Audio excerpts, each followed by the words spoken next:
L'horloge du palais de justice de Paris tic-taquait, avec la précision implacable qui avait toujours caractérisé l'édifice.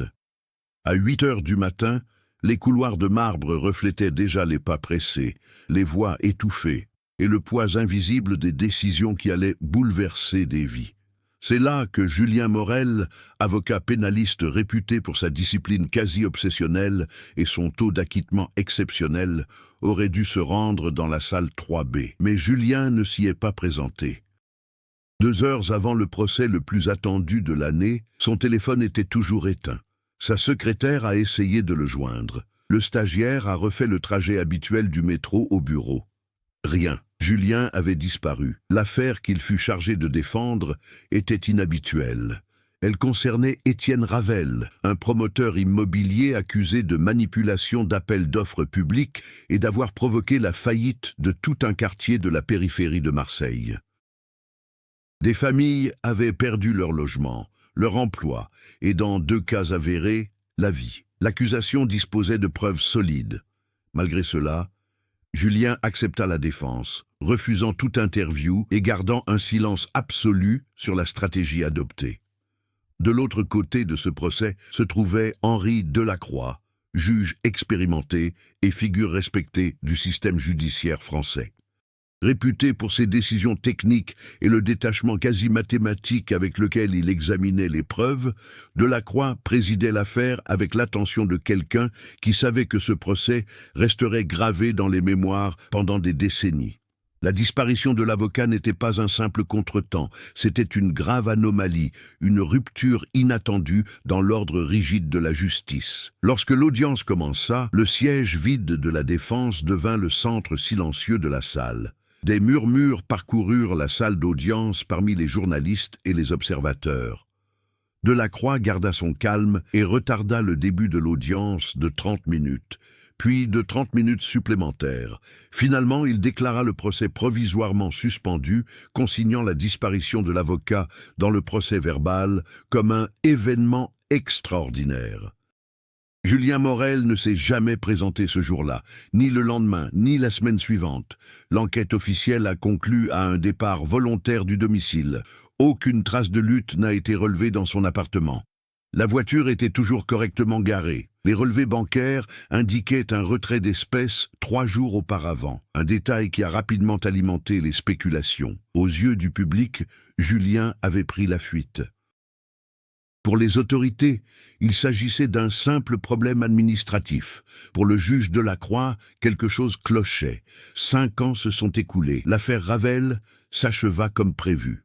Sans son avocat principal, Étienne fut condamné. La presse oublia peu à peu Julien, troquant sa curiosité initiale contre de nouveaux scandales. Le nom de l'avocat devint une simple note de bas de page dans les forums juridiques, un exemple cité dans les cours de déontologie et d'abandon de dossiers. Henri Delacroix, quant à lui, poursuivit sa carrière.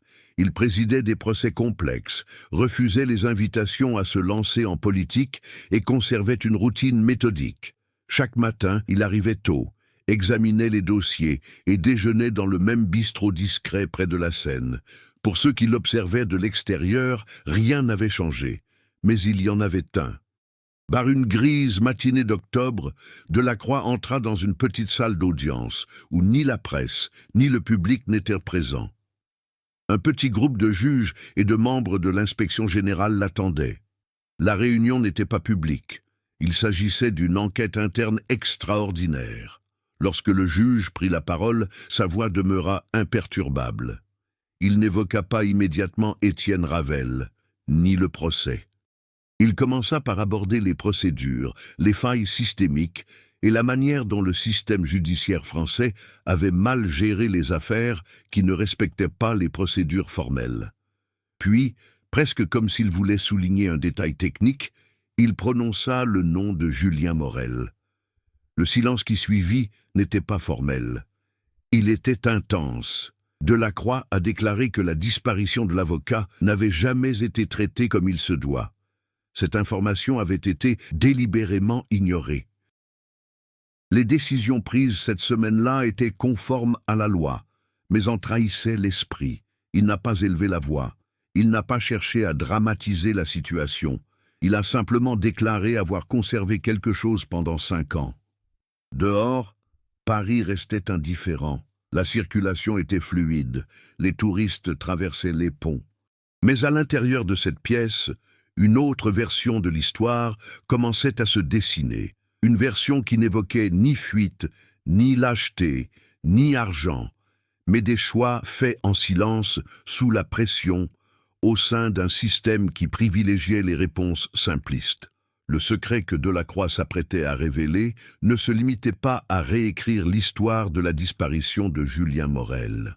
Il remettait en question l'idée même de justice impartiale, suggérant que parfois la vérité est cachée non par manque de preuves, mais par commodité. Et à ce moment-là, avant même toute révélation complète, une chose était déjà claire. Julien n'avait pas simplement disparu. Il avait été effacé de l'histoire, méthodiquement, avec l'approbation tacite et la collaboration de quelqu'un qui avait juré de faire respecter la loi. La disparition de Julien Morel a non seulement créé un vide juridique, mais a aussi déclenché une réorganisation silencieuse autour de lui. Son bureau, situé dans le 9e arrondissement, a été vidé en moins de 2 semaines. Des cartons scellés, laissés sous surveillance judiciaire, ont été jetés comme de simples formalités administratives. Aucun objet n'a attiré l'attention des autorités, mais l'absence de certains dossiers n'a jamais été officiellement justifiée. Des dossiers physiques ont disparu avant même la fin de l'enquête. Ce fait a été jugé insignifiant. Julien a bâti sa carrière dans des tribunaux comme le palais de justice. Avocat mal à l'aise avec les médias, il évitait les caméras, refusait les interviews et maintenait une distance calculée avec les procureurs et les juges.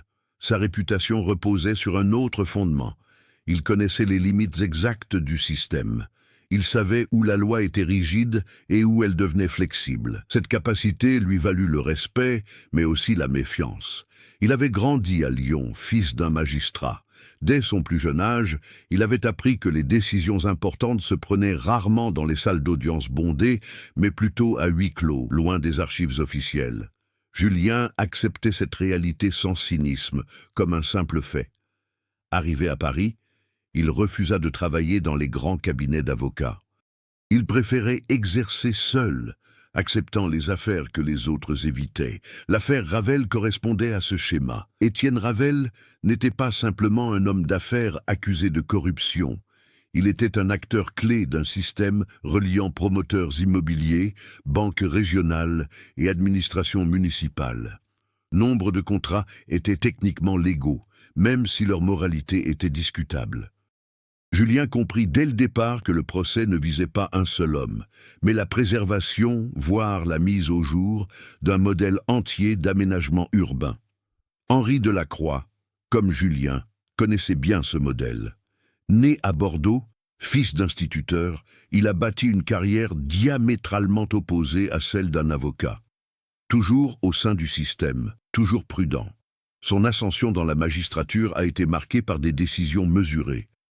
On ne l'a jamais accusé de partialité, mais on ne s'est jamais souvenu de lui comme d'un dissident. Delacroix croyait profondément à la stabilité des institutions.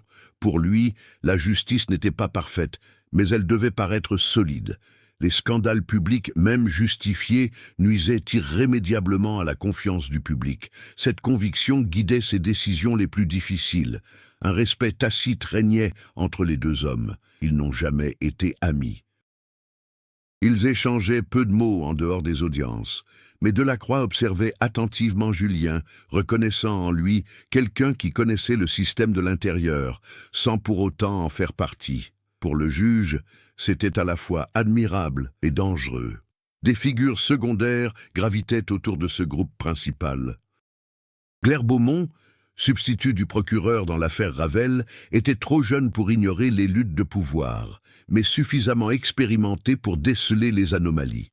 Elle remarqua des incohérences dans la gestion de la suspension de la procédure et s'interrogea sur la rapidité avec laquelle la disparition de Julien avait été qualifiée d'abandon. Ces objections furent consignées, mais restèrent sans réponse. Il y avait aussi Marc Vidal, le chef administratif du tribunal. Discret, Efficace, il était responsable des autorisations internes et de la circulation de l'information.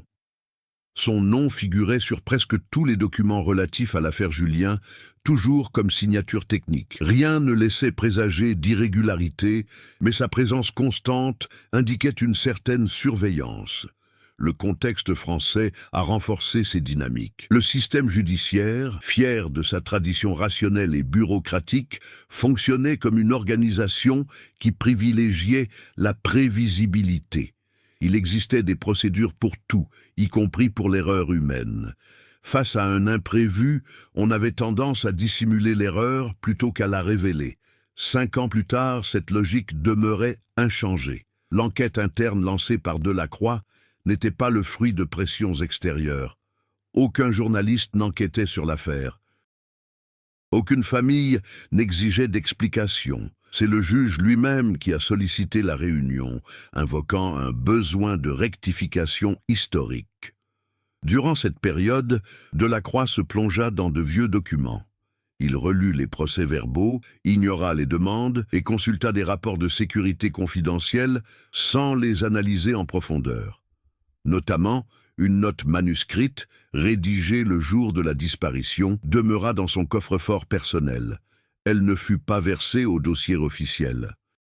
Il s'agissait d'une information simple, apparemment anodine, mais elle a radicalement changé notre compréhension du déroulement des événements. Une information qui, si elle avait été révélée à ce moment-là, aurait paralysé le procès, alerté les autorités supérieures et mis au jour des liens que personne ne souhaitait évoquer. Delacroix ne l'a pas ignoré par négligence. C'était un choix délibéré. Après une analyse plus approfondie, le juge a compris que le silence n'était plus envisageable. Le système qu'il avait protégé commençait à montrer des signes de fragilité, et Julien Morel, absent depuis 5 ans, redevenait une présence indésirable. La question n'était pas de savoir où était Julien, mais qui avait décidé de le faire disparaître du récit officiel, et combien de personnes l'avaient approuvé sans dire un mot. La décision d'Henri Delacroix de rouvrir l'enquête interne n'a pas provoqué d'hostilité manifeste, mais quelque chose de plus dangereux, une normalisation bureaucratique. Les demandes d'accès aux anciens documents ont été traitées lentement, les délais se sont allongés et les réponses sont restées fragmentaires. Rien n'a été refusé, rien n'a été facilité. Le système a réagi comme toujours, absorbant le malaise jusqu'à ce qu'il se dissipe. Delacroix s'aperçut rapidement que tous les obstacles, même les plus infimes, s'accumulaient. Les dossiers de sécurité du tribunal relatifs à la disparition de Julien avaient été effacés après le délai légal de conservation. Les registres d'entrée et de sortie présentaient des lacunes attribuées à des problèmes techniques. Une demande d'entretien avec d'anciens employés fut redirigée vers le service des ressources humaines, qui indiqua que certains étaient repartis à la retraite, d'autres avaient déménagé et 2 étaient décédés. Aucun de ces facteurs, pris isolément, ne prouvait la mauvaise foi. Ensemble, ils ont révélé une tendance. Cependant, Claire Beaumont, alors procureur principal dans un autre service, a eu connaissance de l'enquête de manière informelle. L'information ne lui est pas parvenue par les voies officielles, mais par des rumeurs. Claire se souvenait bien de l'affaire Ravel, notamment de la disparition de Julien. À l'époque, son insistance à considérer l'affaire comme une possible ingérence étrangère avait été jugée naïve. 5 ans plus tard, le malaise persistait. Elle demanda l'accès aux anciens dossiers sous prétexte de recherche universitaire. En relisant les documents, elle remarqua quelque chose qui lui avait échappé jusque-là, la rapidité avec laquelle les décisions administratives avaient été prises le jour de la disparition. Autorisation d'urgence, dépêche en dehors des heures ouvrables, signatures concentrées entre les mains de quelques-uns. Le nom de Marc Vidal y figurait à nouveau, toujours au cœur du processus. Cependant, Delacroix entreprit de reconstituer les événements des 72 dernières heures de Julien Morel avant le procès. Il découvrit que l'avocat avait rencontré une personne en dehors du cadre légal traditionnel. Aucun document officiel ne faisait état de cette rencontre, mais une contravention confirmait sa présence dans un bâtiment administratif lié à un organisme de contrôle financier de l'État. Ce détail, trop insignifiant pour être remarqué à l'époque, prenait désormais toute son importance. Julien ne se contentait pas de préparer une défense technique. Il semblait avoir eu accès à des informations sensibles, possiblement liées à des marchés publics qui dépassaient le cadre de l'affaire Ravel. Le conflit s'est intensifié lorsque Delacroix a officiellement demandé à l'administration l'autorisation d'inclure sa note personnelle dans les dossiers examinés. Sa demande n'a pas été refusée, mais assortie d'une condition inhabituelle, une évaluation préalable de l'impact institutionnel. Autrement dit, avant de révéler la vérité, il fallait mesurer les dommages potentiels. Cette réaction a clairement démontré que le problème n'était plus la disparition de Julien, mais plutôt ce que sa réapparition symbolique pouvait déclencher. Marc Vidal, qui jusque-là était resté discret, sollicita un entretien privé avec Delacroix. La rencontre eut lieu dans un lieu neutre et aucun compte-rendu officiel ne fut établi. Vidal ne proféra aucune menace et n'éleva pas la voix. Il se contenta de rappeler au juge sa carrière, sa réputation fondée sur l'impartialité et les conséquences imprévisibles des révisions tardives. Il a évoqué la confiance du public et le fait que certaines vérités révélées hors de leur contexte font plus de mal que de bien.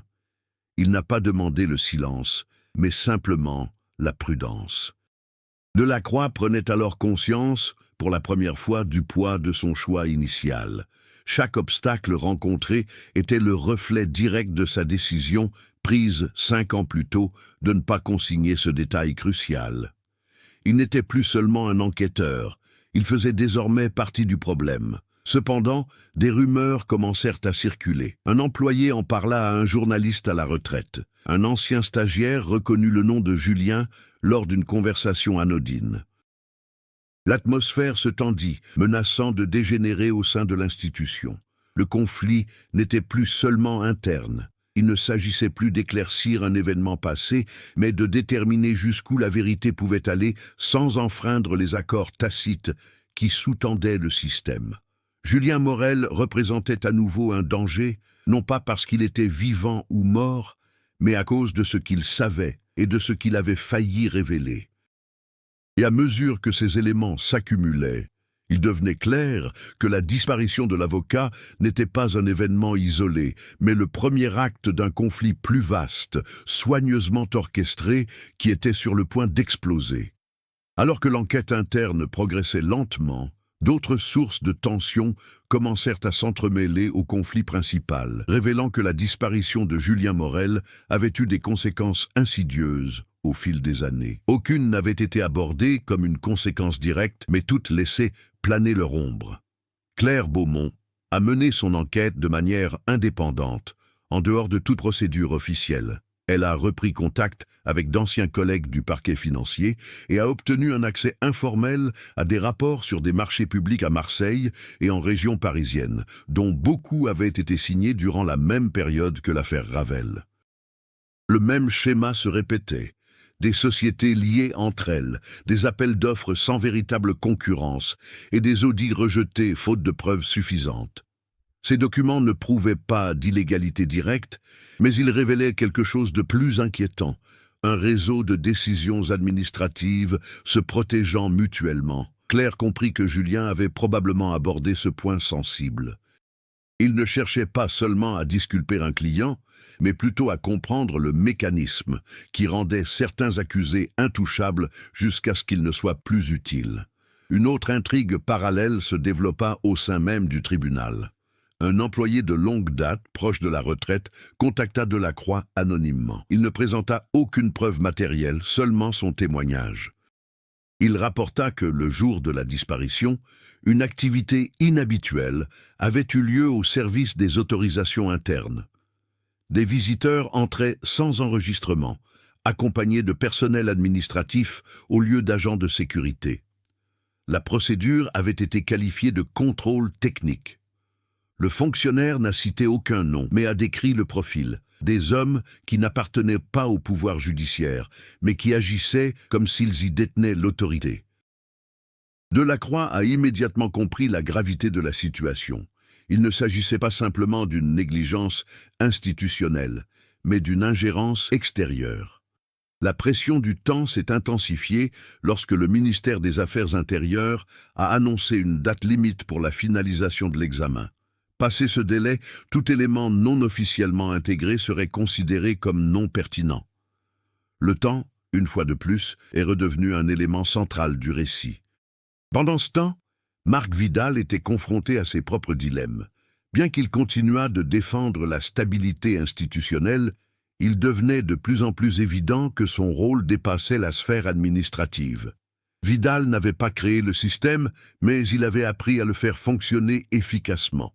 Ses décisions étaient toujours légales, mais guidées par des coups de téléphone, des recommandations et des silences stratégiques. Il savait que Julien avait été classé comme individu à haut risque avant même le procès, non pas à cause d'un chantage ou de menaces explicites, mais parce qu'il avait accès à des informations qui transcendaient les frontières entre justice, politique et économie. Vidal était sincèrement convaincu qu'éliminer Julien était le moyen d'éviter quelque chose de bien pire. Cette conviction commença à s'effriter à mesure que les rumeurs extérieures s'intensifiaient. Un journaliste indépendant lança une enquête sur l'affaire Ravel. Une association de citoyens demanda l'accès à d'anciens dossiers, des demandes mineures et isolées mais dangereuses prises ensemble. Pressé par les délais et les répercussions imminentes, Delacroix devait décider comment intégrer ces intrigues secondaires sans dévoiler ses sources ni provoquer un effondrement institutionnel immédiat. Chaque décision exigeait un calcul, chaque silence, un prix. Claire, quant à elle, comprit qu'elle ne pouvait continuer seule. Elle décida de rencontrer directement Delacroix, non pas en tant que procureur, mais en tant que personne refusant les versions simplistes des faits. La rencontre n'aboutit à aucun accord explicite, mais elle établit une alliance fragile, fondée davantage sur une appréhension partagée que sur une confiance absolue. Les intrigues secondaires convergeaient vers un point inévitable. Le temps pressait. Les pièces du puzzle s'assemblaient, et bien que personne n'ait encore révélé toute la vérité, il était clair que la disparition de Julien Morel n'était que le point de départ d'une série de décisions qui exigeaient désormais une résolution. Le point de rupture n'est pas survenu lors d'une révélation spectaculaire, ni suite à la découverte d'un document perdu. Il a été provoqué par quelque chose de beaucoup plus simple, une demande qui n'aurait jamais dû être formulée. 2 jours avant la clôture officielle de l'enquête, Delacroix reçut une notification discrète l'informant que son carnet personnel, conservé depuis 5 ans, avait été retrouvé dans le coffre-fort de l'établissement où il le rangeait. Le détail troublant n'était pas l'existence du carnet en elle-même, mais le fait que quelqu'un d'autre que lui sache précisément où le trouver. Cela confirmait ce qui était resté implicite jusque-là. Son contrôle sur la question avait toujours été plus étendu qu'il ne l'avait imaginé. Sous la pression, Delacroix a sollicité une dernière réunion extraordinaire avec la direction des affaires internes. Cette fois, il n'a pas demandé d'autorisation. Il a simplement déclaré qu'il ferait une déclaration formelle, avec ou sans accord préalable. Ce geste a rompu le silence complice qui avait alimenté la procédure jusque-là. Dans la salle close, devant quelques membres du jury, Delacroix révéla le contenu du billet manquant. Le jour de la disparition de Julien Morel, quelques heures avant l'audience, il avait été informé par un agent d'un organisme de contrôle financier de l'État que l'avocat avait été retenu pour vérification urgente. Il ne s'agissait pas d'une arrestation formelle, mais d'une détention administrative en dehors du cadre judiciaire habituel. L'agent l'assura que Julien serait libéré avant le début du procès. Delacroix accepta l'explication et choisit de ne pas enregistrer l'entretien, considérant qu'il s'agissait d'une procédure exceptionnelle mais légitime.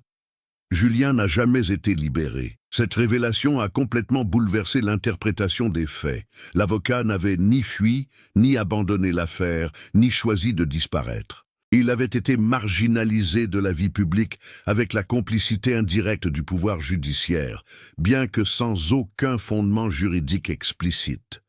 L'impact fut immédiat. Le service des affaires internes interrompit la réunion. Des appels téléphoniques urgents furent passés. Pour la première fois, le système ne parvint pas à traiter l'information selon le flux bureaucratique normal. Le tournant décisif survint lorsque Claire Beaumont présenta des documents lors de cette même audience, établissant un lien entre la détention de Julien et une enquête parallèle portant sur des marchés publics stratégiques. Julien avait été convoqué car il détenait des preuves circonstancielles, des notes, des données recoupées et des indices pointant vers un réseau plus vaste que l'affaire Ravel. Du jour au lendemain, il devint quelqu'un qui en savait trop et qui n'était plus soumis au contrôle direct des institutions. Le récit officiel, élaboré sur 5 ans, s'effondrait. La disparition n'était plus perçue comme un échec individuel, mais comme la conséquence d'une décision systémique, quoique informelle. Pour Delacroix, la transformation était personnelle. Le choix qu'il avait fait au nom de la stabilité lui apparaissait désormais comme une complicité par omission.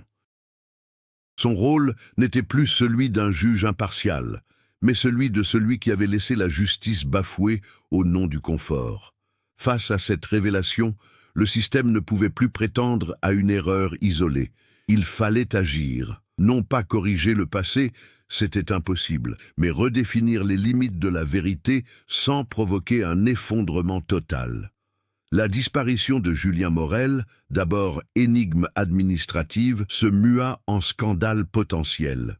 Dès lors, tous les acteurs concernés comprirent que la décision suivante ne serait pas technique mais politique. L'annonce de l'arrestation de Julien Morel par un organisme d'État extérieur au système judiciaire a eu un effet immédiat, mais inégal. Aucune annonce publique ni déclaration officielle n'a été faite. L'impact s'est propagé silencieusement, telle une fissure interne qui menace la structure sans provoquer son effondrement. Au sein du ministère de l'Intérieur, la première réaction fut la prudence. Des experts en droit administratif furent consultés afin d'évaluer les risques. La principale préoccupation ne résidait pas dans l'illégalité elle-même, mais dans la chaîne de précédents qu'elle pourrait engendrer. Accepter le maintien de cette loi reviendrait à admettre que le pouvoir judiciaire avait toléré, même passivement, une grave ingérence extérieure. Delacroix fut temporairement écarté du comité de révision au nom du maintien de l'impartialité de la procédure. La décision, bien que formellement justifiée, avait un caractère implicitement punitif. De porteur de vérité, il devint une source de gêne. Claire Beaumont a subi des pressions similaires. Son accès aux documents a été restreint. Les invitations à participer à des comités ont disparu.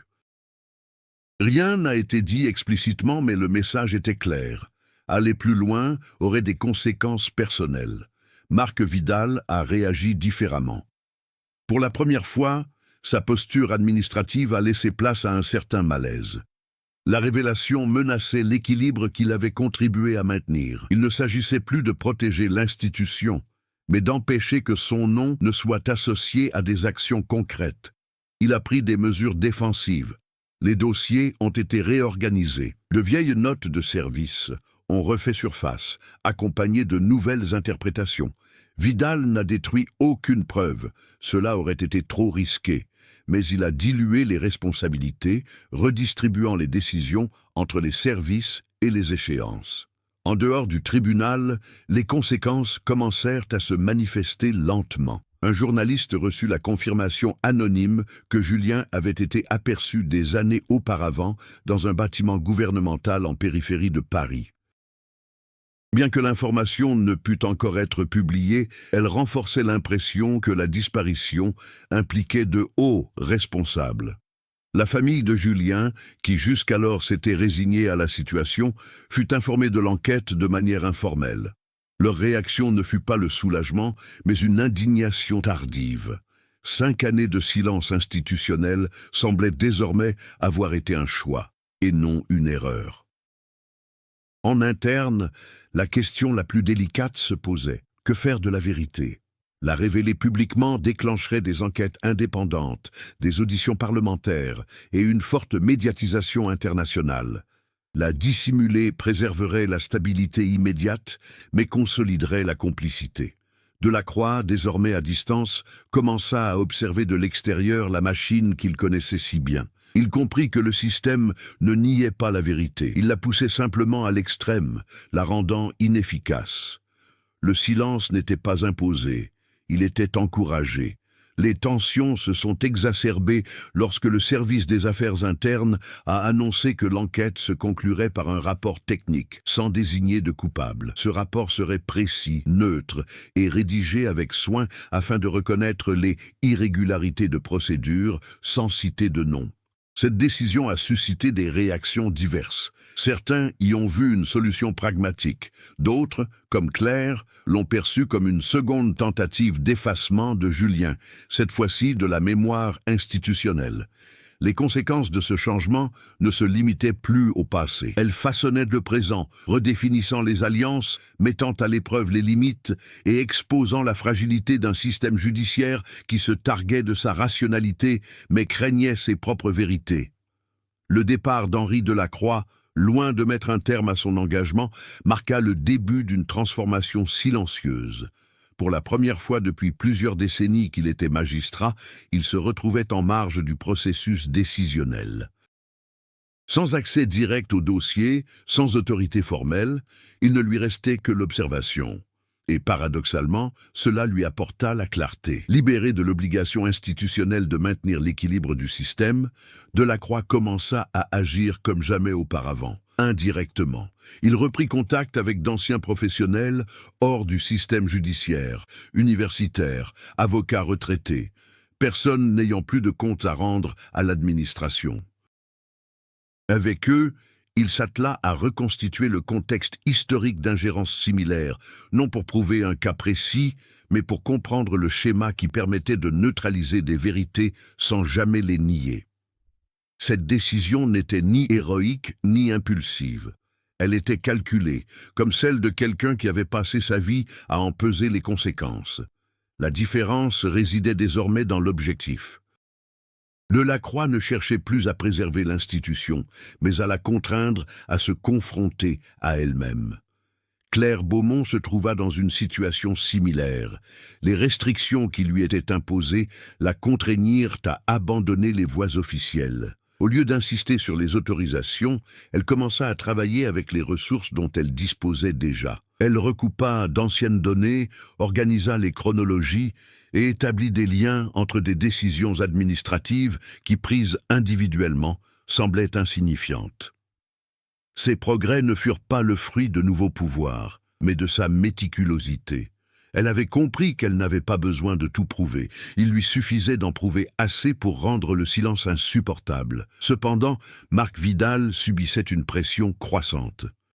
Sa stratégie de dilution avait fonctionné pendant des années, mais elle atteignait désormais ses limites. À chaque nouvelle réorganisation des documents, des incohérences temporelles apparaissaient, des dates qui ne correspondaient pas, des signatures répétées à l'excès.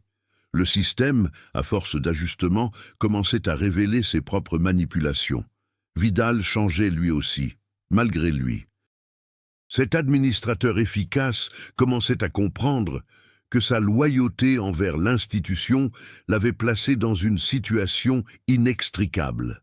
Protéger le système signifiait désormais se mettre à nu.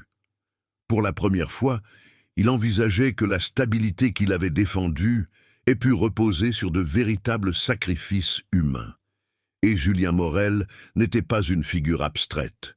L'évolution la plus subtile s'est produite au sein même du conflit central. Ce qui avait cessé d'être une dispute entre individus est devenu un affrontement entre deux modes d'action. D'un côté, la logique du confinement. De l'autre, la logique de l'exposition contrôlée.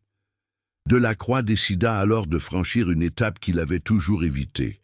Il rédigea une déclaration personnelle, non pas pour l'administration, mais afin de constituer un document historique indépendant. Un document factuel, sans accusation directe, décrivant précisément ce qu'il savait, quand il l'a su et pourquoi il a choisi de se taire. Il ne la publia pas, il s'assura seulement qu'elle reste hors de portée des institutions. Cette action n'a pas résolu l'affaire, mais elle a changé la donne. Pour la première fois, la vérité n'était plus entièrement sous le contrôle du système. Le dépassement de ces difficultés ne s'est pas fait par des discours ou de grands gestes. Il s'est manifesté par un changement de comportement, moins de prudence stratégique, plus de responsabilité personnelle. Delacroix cessa d'être un simple juge, Clair cessa d'être une simple procureure, même Vidal cessa d'être un simple administrateur. Le conflit s'intensifia car les personnes impliquées n'étaient plus celles qui avaient permis la disparition de Julien Morel. Et cette transformation lente et tangible préparait le terrain pour une conclusion qu'il était désormais impossible de différer. La clôture officielle de l'enquête interne a été annoncée discrètement, à l'instar du reste du processus. Un rapport technique a été établi, classé comme analyse de procédure, ne nécessitant aucune suite. Pour l'institution, l'affaire était close. Pour les observateurs en coulisses, il ne s'agissait que d'une ultime tentative de stabilisation. Delacroix a pris son exclusion par des tiers. Il n'y eut aucune communication directe. Cette exclusion confirma que le système ne le considérait plus comme un membre fiable du consensus. Au lieu de se rétracter, il accéléra le processus. Grâce à ses contacts universitaires, Delacroix a fait en sorte que son témoignage personnel soit inclus en annexe d'une publication juridique sur les défaillances institutionnelles comparées en Europe. Le texte ne mentionnait aucun autre nom que le sien, mais décrivait avec précision le mécanisme informel de dissimulation et l'omission judiciaire qui en a résulté. La publication n'était pas scandaleuse en soi, mais elle n'aurait certainement pas manqué d'attirer l'attention de quiconque savait lire entre les lignes. Claire Beaumont, quant à elle, a réglé les problèmes en suspens. Elle a rassemblé toutes les informations dans un dossier chronologique et l'a soumis à un organe de contrôle administratif européen indépendant, extérieur à la hiérarchie française. Elle n'a pas déposé de plainte formelle, mais a simplement demandé une évaluation technique. Cette démarche a contourné le contrôle national.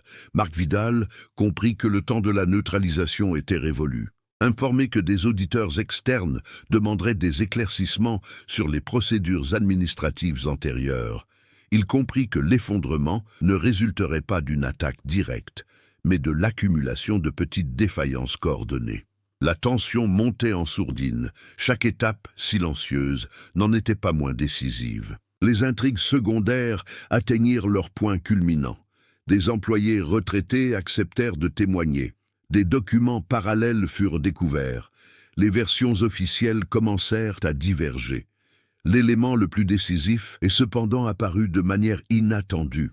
Un rapport européen mentionnait explicitement le cas d'un avocat français empêché de fait d'agir dans une procédure judiciaire sensible. Bien que le nom de Julien n'y fût pas cité, la référence était sans équivoque. La presse juridique spécialisée a commencé à poser des questions. L'escalade vers le point culminant ne reposait pas sur des confrontations directes, mais plutôt sur la création d'un point de non-retour. Le récit officiel ne pouvait plus englober les versions alternatives. À chaque tentative de minimiser l'événement, de nouvelles dimensions apparaissaient. Delacroix observait tout avec le détachement de celui qui avait enfin accepté les conséquences. Il savait que l'issue ne serait ni un procès public ni l'emprisonnement. Ce serait une révélation soigneusement orchestrée, trop importante pour être niée et trop cruciale pour être ignorée. Et lorsque l'institution a été contrainte de réagir, en convoquant une session extraordinaire pour des clarifications finales, il est devenu clair que le moment décisif était arrivé, non pas pour restaurer le passé, mais pour déterminer qui porterait le poids de la vérité dans le présent. Cette session extraordinaire était prévue un matin pluvieux à Paris, dans une salle plus grande que d'habitude, sous prétexte de transparence. Il ne s'agissait ni d'un procès, ni d'une audience publique formelle. C'était une réunion hybride. à la fois juridiques et politiques, créées précisément pour éviter des définitions trop rigides. Henri Delacroix fut convoqué, non comme accusé ni comme témoin, mais comme partie consultative. Le choix de cette expression trahissait déjà le malaise institutionnel. Il entra dans la salle sans robe, ne portant qu'une mince mallette. Rien de plus n'était nécessaire. De l'autre côté de la table, des membres du ministère de l'Intérieur, des représentants du ministère de la Justice et des observateurs extérieurs attendaient. Marc Vidal était présent, visiblement plus tendu que jamais. Claire Beaumont était assise sur une chaise voisine, officiellement en sa qualité d'observatrice technique. Le point culminant ne commença pas par des accusations, mais par des questions soigneusement formulées. On demanda à Delacroix de décrire, étape par étape, ce qui s'était passé le jour de la disparition de Julien Morel. Il répondit directement, sans fioriture. Il relata le contact avec l'agent de l'État, la promesse de libération et la décision de ne pas signaler l'incident. Interrogé sur les raisons de son silence, Delacroix ne recourut pas à des abstractions. Il déclara simplement qu'il pensait ainsi éviter un préjudice institutionnel plus important. Cet aveu simple et direct eut un effet immédiat. Pour la première fois, l'omission était perçue comme un choix et non comme un échec. Le tournant s'est produit lorsqu'un observateur extérieur a présenté un document récemment versé au dossier, un rapport administratif officiel, confirmant la libération de Julien Morel le jour même de sa disparition. L'heure et la signature ont été consignées. Mais Julien ne quitta jamais le bâtiment. Cette contradiction a déplacé l'enjeu du débat. La question n'était plus de savoir pourquoi le juge était resté silencieux, mais qui avait autorisé la falsification d'une frontière administrative. Tous les regards se sont tournés vers Marc Vidal. Vidal tenta de défendre la version technique. Il évoqua des procédures automatisées et des enregistrements générés par défaut, mais les dates ne correspondaient pas. Les signatures étaient identiques. Le récit administratif s'effondra instantanément. Le moment décisif survint lorsque Claire Beaumont demanda la parole et présenta la dernière pièce à conviction. La libération illégale coïncidait précisément avec la signature des marchés publics sur lesquels Julien enquêtait. Cette libération administrative n'avait pas pour but de le libérer, mais bien d'effacer toute trace officielle de sa présence. La disparition cessa d'être un événement passif. Elle devint un acte délibéré, documenté et clandestin. À cet instant, Delacroix cessa d'être au cœur du problème et en devint la preuve vivante. Sa transformation était manifeste. Le juge, qui avait auparavant choisi le silence, resta immobile, laissant la vérité suivre son cours sans entrave. La séance fut brutalement interrompue, non par consensus, mais par l'impossibilité de la poursuivre. L'institution avait perdu la maîtrise du récit. Le point culminant ne s'est pas conclu par des arrestations ou des aveux publics.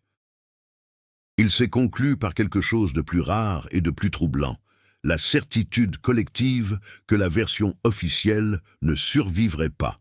Et pour un système fondé sur la prévisibilité, cela constituait la défaite la plus profonde qu'on puisse imaginer.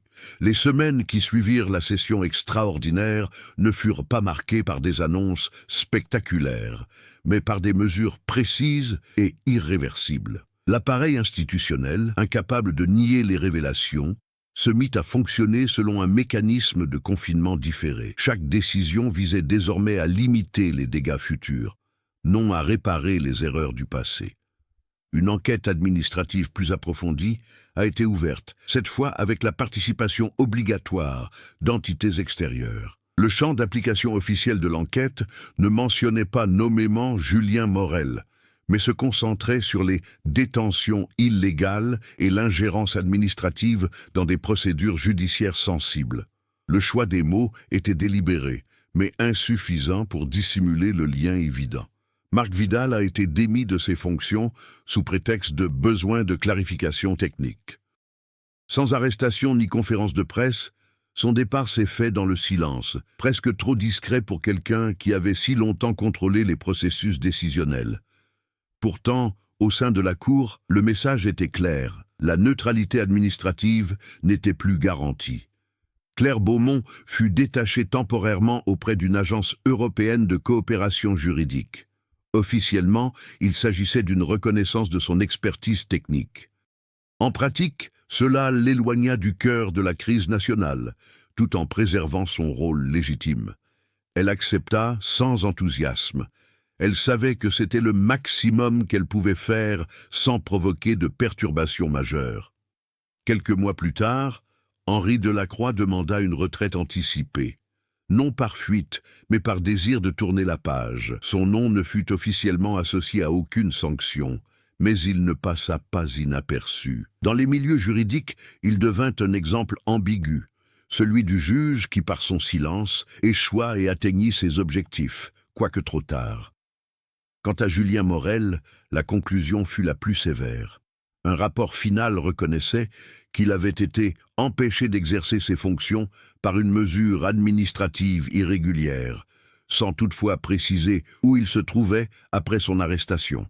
Aucune confirmation officielle de décès, aucune preuve de survie. Seulement le constat que l'État avait perdu la maîtrise du sort d'un citoyen.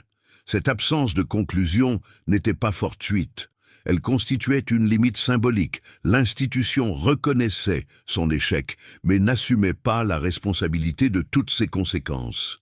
Le procès d'Étienne Ravel n'a jamais été rouvert. Juridiquement, il n'y avait aucun fondement procédural.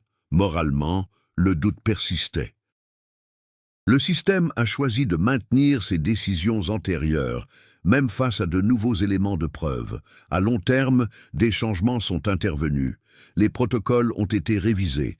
La dissimulation informelle d'informations a été formellement interdite. Le système judiciaire français a fait preuve d'une transparence sans précédent. De véritables réformes, certes, mais nées d'une grave erreur. L'histoire ne s'est pas achevée sur une rédemption totale. Elle s'est terminée sur une note plus réaliste. Des progrès partiels, une responsabilité limitée et une vérité suffisamment exposée pour ne pas être oubliée, mais jamais pleinement élucidée. Des années plus tard, le nom de Julien Morel a commencé à apparaître sporadiquement dans des notes de bas de page universitaires, cité comme un exemple flagrant de défaillance institutionnelle. Aucune photographie récente, aucune information confirmée sur son lieu de résidence. Seulement des références techniques prudentes. Dans une bibliothèque de droit parisienne, un étudiant soulignait silencieusement son nom, ne sachant pas exactement qui il était, mais seulement ce qu'il représentait. Henri Delacroix, déjà retiré de la vie publique, lut cette même référence dans un livre récemment paru et le referma soigneusement. Le système avait changé, la vérité aussi avait changé, incomplète mais vivante, attendant toujours que quelqu'un accepte de la dévoiler. Les histoires comme celle de Julien Morel se terminent rarement par des réponses définitives, et c'est peut-être précisément ce qui les rend si importantes à raconter.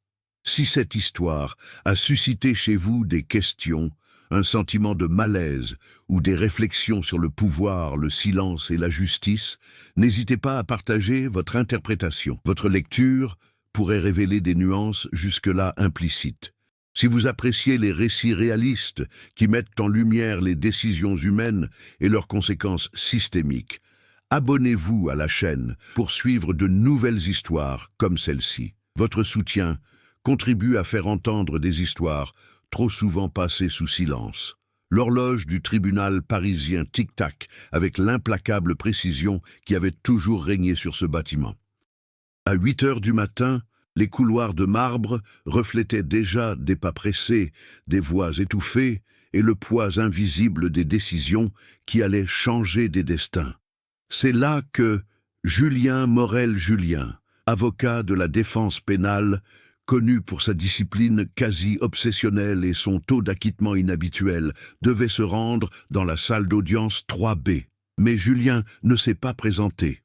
2 heures avant le procès le plus attendu de l'année, son téléphone était toujours éteint. Sa secrétaire a essayé de le joindre. Le stagiaire a refait le trajet habituel du métro au bureau. Rien. Julien avait disparu. L'affaire qu'il allait défendre était inhabituelle. Elle impliquait Étienne Ravel-Julien, promoteur immobilier, est accusé d'avoir truqué des appels d'offres publiques et provoqué la faillite d'un quartier entier en périphérie de Marseille.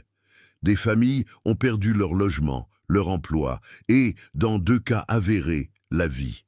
L'accusation disposait de preuves solides. Malgré cela, Julien a opté pour la défensive, refusant toute interview et gardant le silence sur sa stratégie. De l'autre côté de ce procès se trouvait Henrique Delacroix, juge expérimenté et figure respectée du système judiciaire français, réputé pour ses décisions techniques et le détachement quasi mathématique avec lequel il examinait les preuves. Delacroix présida le procès avec l'attention de celui qui savait qu'il resterait dans les mémoires pendant des décennies. La mort de l'avocat ne fut pas un simple revers, mais une grave anomalie, une rupture inattendue dans l'ordre rigide de la justice. Lorsque l'audience commença, le siège vide de la défense devint le centre silencieux de la salle. Des murmures parcoururent la salle d'audience, parmi les journalistes et les observateurs. Delacroix garda son calme et retarda le début de l'audience de 30 minutes, puis de 30 minutes supplémentaires.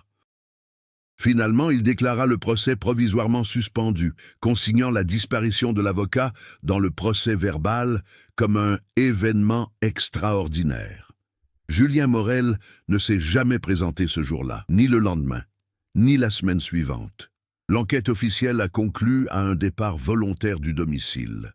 Aucune trace de lutte n'a été relevée dans son appartement. La voiture était toujours correctement garée. Les relevés bancaires indiquaient un retrait d'espèces 3 jours auparavant, un détail qui a rapidement alimenté les spéculations. Aux yeux du public, Julien avait pris la fuite. Pour les autorités, il s'agissait d'un simple problème administratif. Pour le juge Delacroix, quelque chose clochait. 5 ans se sont écoulés. L'affaire Ravel s'acheva comme prévu. Sans son avocat principal, Étienne fut condamné. La presse oublia peu à peu Julien, troquant sa curiosité initiale contre de nouveaux scandales. Le nom de l'avocat devint une simple note de bas de page dans les forums juridiques, un exemple cité dans les cours de déontologie et d'abandon de dossiers. Henri Delacroix, quant à lui, poursuivit sa carrière. Il présidait des procès complexes, refusait les invitations à se lancer en politique et conservait une routine méthodique. Chaque matin, il arrivait tôt, examinait les dossiers et déjeunait dans le même bistrot discret près de la Seine. Pour ceux qui l'observaient de l'extérieur, rien n'avait changé. Mais il y en avait un. Par une grise matinée d'octobre, Delacroix entra dans une petite salle d'audience où ni la presse ni le public n'étaient présents. Un petit groupe de juges et de membres de l'inspection générale l'attendaient. La réunion n'était pas inscrite à l'ordre du jour public. Il s'agissait d'une enquête interne extraordinaire. Lorsque le juge prit la parole, sa voix demeura imperturbable. Il n'évoqua pas immédiatement Étienne Ravel, ni le procès. Il commença par aborder les procédures, les failles systémiques et la manière dont le système judiciaire français avait mal géré les affaires qui ne respectaient pas les procédures formelles. Puis, presque comme s'il voulait souligner un détail technique, il prononça le nom de Julien Morel. Le silence qui suivit n'était pas formel, il était intense. Delacroix a déclaré que la disparition de l'avocat n'avait jamais été traitée comme il se doit. Cette information avait été délibérément ignorée. Les décisions prises cette semaine-là étaient conformes à la loi, mais en trahissaient l'esprit. Il n'a pas élevé la voix, il n'a pas cherché à dramatiser la situation. Il a simplement déclaré avoir conservé quelque chose pendant 5 ans. Dehors, Paris restait indifférent. La circulation était fluide. Les touristes traversaient les ponts. Mais à l'intérieur de cette pièce, une autre version de l'histoire commençait à se dessiner. Une version qui n'évoquait ni fuite, ni lâcheté, ni argent, mais des choix faits en silence, sous la pression, au sein d'un système qui privilégiait les réponses simplistes. Le secret que Delacroix s'apprêtait à révéler ne se limitait pas à réécrire l'histoire de la disparition de Julien Morel. Il remettait en question l'idée même de justice impartiale, suggérant que parfois la vérité est cachée non par manque de preuves, mais par commodité. Et à ce moment-là, avant même toute révélation complète, une chose était déjà claire. Julien n'avait pas simplement disparu. Il avait été effacé de l'histoire, méthodiquement, avec l'approbation tacite et la collaboration de quelqu'un qui avait juré de faire respecter la loi. La disparition de Julien Morel a non seulement créé un vide juridique, mais a aussi déclenché une réorganisation silencieuse autour de lui. Son bureau, situé dans le 9e arrondissement, a été vidé en moins de 2 semaines. Des cartons scellés, laissés sous surveillance judiciaire, ont été jetés comme de simples formalités administratives. Aucun objet n'a attiré l'attention des autorités, mais l'absence de certains dossiers n'a jamais été officiellement justifiée. Des dossiers physiques ont disparu avant même la fin de l'enquête. Ce fait a été jugé insignifiant. Julien a bâti sa carrière dans des tribunaux comme le palais de justice. Avocat mal à l'aise avec les médias, il évitait les caméras, refusait les interviews et maintenait une distance calculée avec les procureurs et les juges. Sa réputation reposait sur un autre fondement. Il connaissait les limites exactes du système. Il savait où la loi était rigide et où elle devenait flexible. Cette capacité lui valut le respect, mais aussi la méfiance. Il avait grandi à Lyon, fils d'un magistrat. Dès son plus jeune âge, il avait appris que les décisions importantes se prenaient rarement dans les salles d'audience bondées, mais plutôt à huis clos, loin des archives officielles. Julien acceptait cette réalité sans cynisme, comme un simple fait. Arrivé à Paris, il refusa de travailler dans les grands cabinets d'avocats. Il préférait exercer seul, acceptant les affaires que les autres évitaient. L'affaire Ravel correspondait à ce schéma. Étienne Ravel n'était pas simplement un homme d'affaires accusé de corruption. Il était un acteur clé d'un système reliant promoteurs immobiliers, banques régionales et administrations municipales. Nombre de contrats étaient techniquement légaux, même si leur moralité était discutable. Julien comprit dès le départ que le procès ne visait pas un seul homme, mais la préservation, voire la mise au jour, d'un modèle entier d'aménagement urbain. Henri Delacroix, comme Julien, connaissait bien ce modèle. Né à Bordeaux, fils d'instituteur, il a bâti une carrière diamétralement opposée à celle d'un avocat. Toujours au sein du système, toujours prudent. Son ascension dans la magistrature a été marquée par des décisions mesurées. On ne l'a jamais accusé de partialité, mais on ne s'est jamais souvenu de lui comme d'un dissident. Delacroix croyait profondément à la stabilité des institutions. Pour lui, la justice n'était pas parfaite, mais elle devait paraître solide. Les scandales publics, même justifiés, nuisaient irrémédiablement à la confiance du public. Cette conviction guidait ses décisions les plus difficiles. Un respect tacite régnait entre les deux hommes. Ils n'ont jamais été amis. Ils échangeaient peu de mots en dehors des audiences. Mais Delacroix observait attentivement Julien, reconnaissant en lui quelqu'un qui connaissait le système de l'intérieur, sans pour autant en faire partie. Pour le juge, c'était à la fois admirable et dangereux. Les personnages secondaires gravitaient autour de ce groupe central.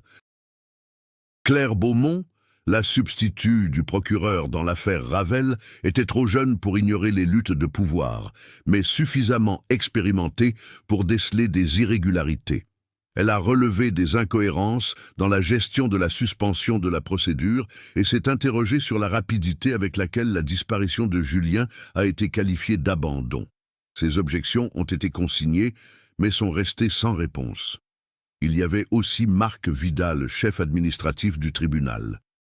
Discret, efficace, il était responsable des autorisations internes et de la circulation de l'information. Son nom figurait sur presque tous les documents relatifs à l'affaire Julien, toujours en tant que signature technique. Rien ne laissait présager d'irrégularité, mais sa présence constante indiquait une certaine surveillance. Le contexte français a renforcé ces dynamiques. Le système judiciaire, fier de sa tradition rationnelle et bureaucratique, fonctionnait comme une organisation qui privilégiait la prévisibilité. Il existait des procédures pour tout, y compris pour l'erreur humaine. Face à un imprévu, on avait tendance à dissimuler l'erreur plutôt qu'à la révéler. 5 ans plus tard, cette logique demeurait inchangée. L'enquête interne lancée par Delacroix n'était pas le fruit de pressions extérieures. Aucun journaliste n'enquêtait sur l'affaire. Aucune famille n'exigeait d'explication. C'est le juge lui-même qui a sollicité la réunion, invoquant un besoin de rectification historique. Durant cette période, Delacroix se plongea dans de vieux documents. Il relut les procès-verbaux, ignora les demandes et consulta des rapports de sécurité confidentiels sans les analyser en profondeur. Notamment, une note manuscrite, rédigée le jour de la disparition, demeura dans son coffre-fort personnel. Elle ne fut pas versée au dossier officiel. Il s'agissait d'une information simple, apparemment anodine, mais elle a radicalement changé notre compréhension du déroulement des événements. Une information qui, si elle avait été révélée à ce moment-là, aurait paralysé le procès, alerté les autorités supérieures et mis au jour des liens que personne ne souhaitait évoquer. Delacroix ne l'a pas ignoré par négligence. C'était un choix délibéré. Après une analyse plus approfondie, le juge a compris que le silence n'était plus envisageable.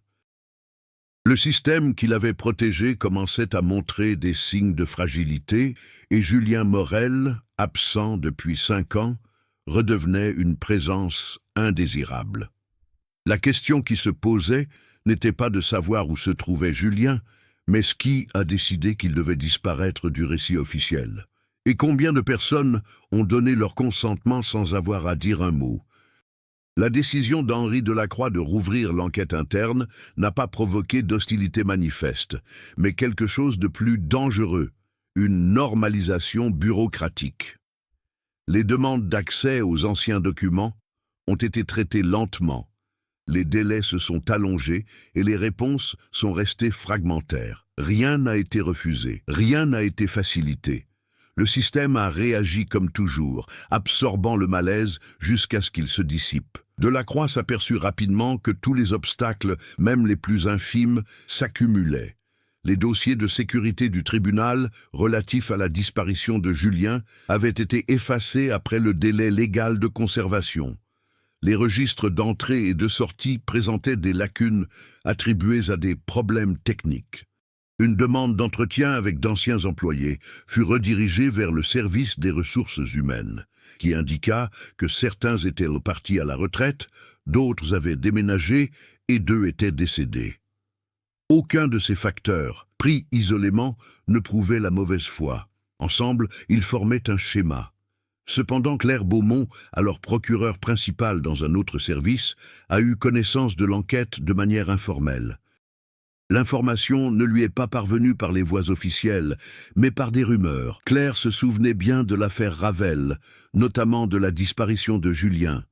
À l'époque, son insistance à considérer l'affaire comme une possible ingérence étrangère avait été jugée naïve. 5 ans plus tard, le malaise persistait. Elle demanda l'accès aux anciens dossiers sous prétexte de recherche universitaire. En relisant les documents, elle remarqua quelque chose qui lui avait échappé jusque-là, la rapidité avec laquelle les décisions administratives avaient été prises le jour de la disparition.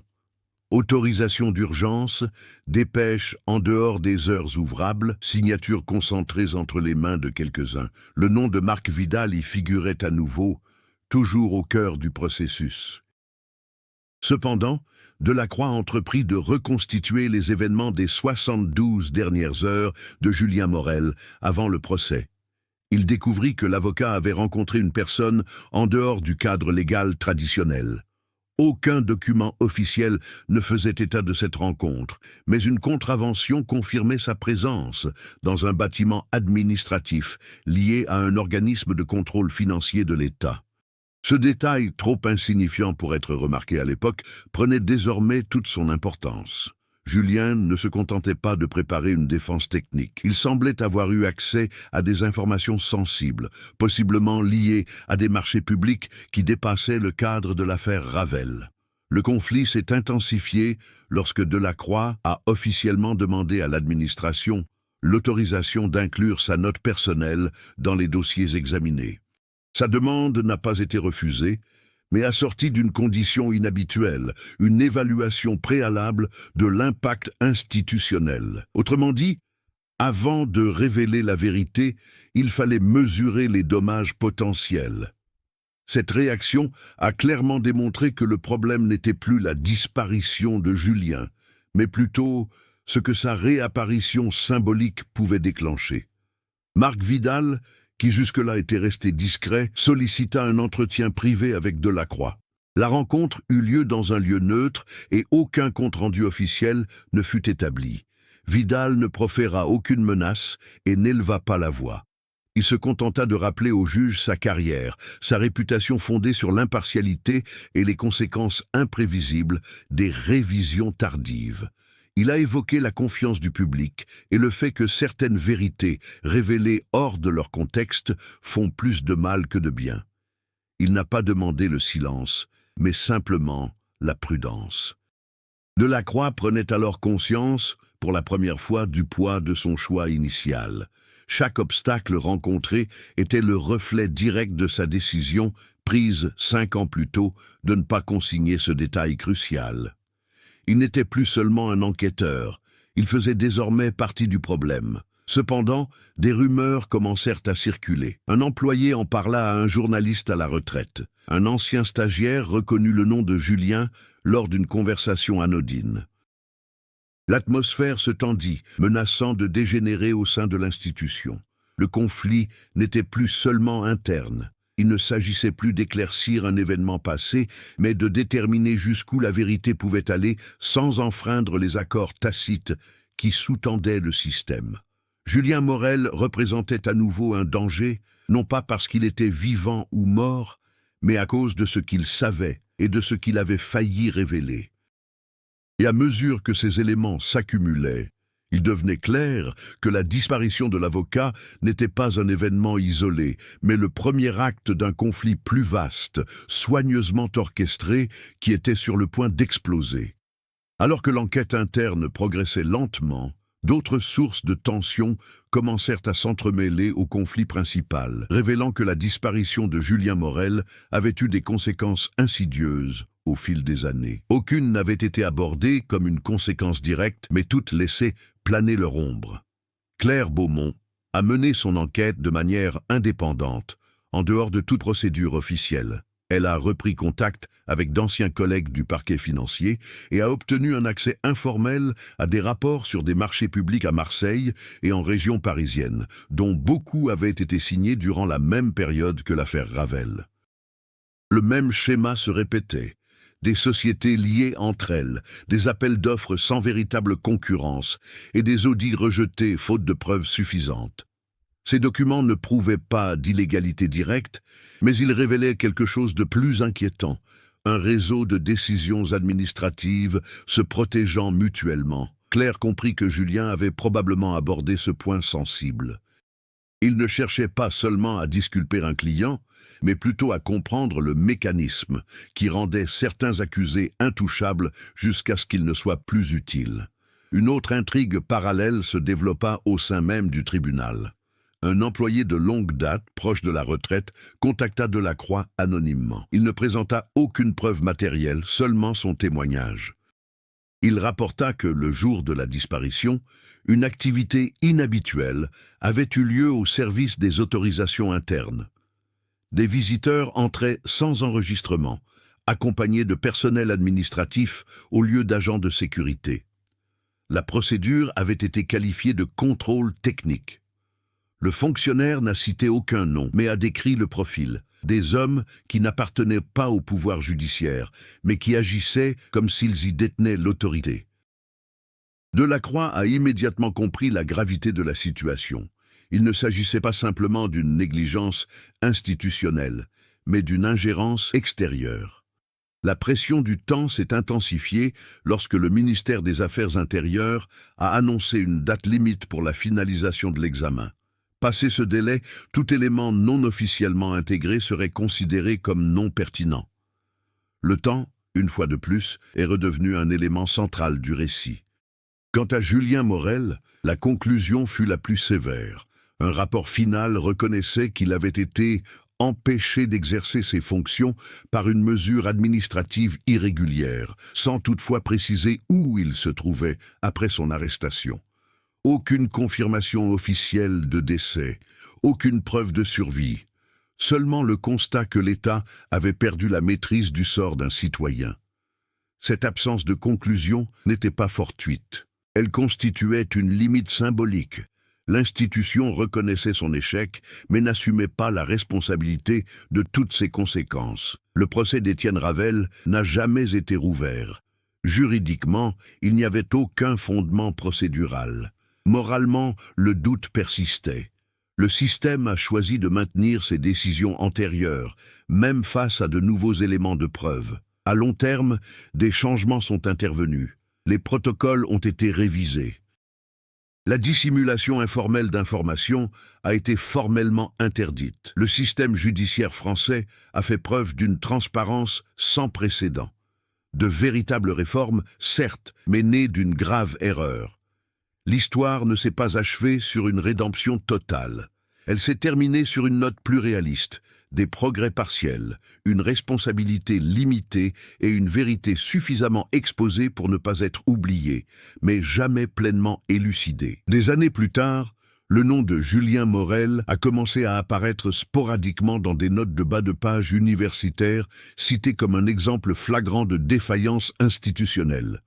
Aucune photographie récente, aucune information confirmée sur son lieu de résidence. Seulement des références techniques prudentes. Dans une bibliothèque de droit parisienne, un étudiant soulignait silencieusement son nom, ne sachant pas exactement qui il était, mais seulement ce qu'il représentait. Henri Delacroix, déjà retiré de la vie publique, lut cette même référence dans un livre récemment paru et le referma soigneusement. Le système avait changé. La vérité aussi avait changé. Incomplète, mais vivante. Attendant toujours que quelqu'un accepte de la dévoiler. Des histoires comme celle de Julien Morel se terminent rarement par des réponses définitives, et c'est peut-être précisément ce qui les rend si importantes à raconter. Si cette histoire a suscité chez vous des doutes, un malaise ou des réflexions sur le pouvoir, le silence et la justice, n'hésitez pas à partager votre interprétation. Votre lecture pourrait révéler des nuances restées implicites. Si vous appréciez les histoires réalistes basées sur les décisions humaines et leurs conséquences systémiques, abonnez-vous à la chaîne Pouren, restant informé, des nouvelles histoires comme celle-ci. Votre participation contribue à faire vivre des récits souvent oubliés.